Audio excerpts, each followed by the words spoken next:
বাংলাদেশের 10টা মহানগরী সহ ইন্টারনেটের মাধ্যমে সারা দুনিয়ায় এই আলোচনা যারা দেখছেন, যারা শুনছেন, তাদের সবাইকে ধন্যবাদ জানাই, অভিনন্দন জানাই, শুকরিয়া জানাই এবং আগামী দিনে এই চেতনা নিয়ে বাংলাদেশকে মানুষের আইনের হাত থেকে রক্ষা করে আল্লাহর আইনকে বিজয়ী করার জন্য চেষ্টা করার উদাত্ত আহ্বান জানিয়ে এবং আপনাদেরকে অসংখ্য ধন্যবাদ জানিয়ে আজকে এই প্রোগ্রাম যারা আয়োজন করেছেন, বিশেষ করে 10 খণ্ড এই যে আজকে যে উন্মোচন করার জন্য যে অনুষ্ঠান, এতে যারা অবদান রেখেছেন সবারই শুকরিয়া আদায় করে সবারই জন্য আল্লাহর কাছে দোয়া কামনা করে এবং আপনাদের সকলকে যারা টেকনাফ থেকে তেঁতুলিয়া পর্যন্ত আজকের এই অনুষ্ঠান দেখছেন এবং সারা দুনিয়ায় দেখছেন, সবাইকে অসংখ্য ধন্যবাদ জানিয়ে আমি আমার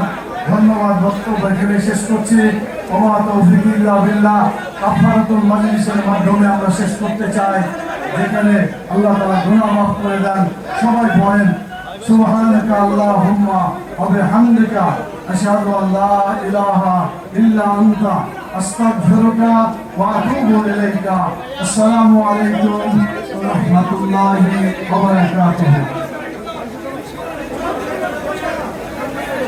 সম্মানিত উপস্থিতি, সম্মানিত সুধী মণ্ডলী, জুলাই গণঅভ্যুত্থানের আমাদের সেই ঐতিহাসিক শহীদদের স্মারকের এখন মোড়ক উন্মোচন করছেন শহীদ পরিবারকে সাথে নিয়ে আমাদের সম্মানিত আমিরে জামাত আজকের এই ব্যতিক্রমী অনুষ্ঠানে।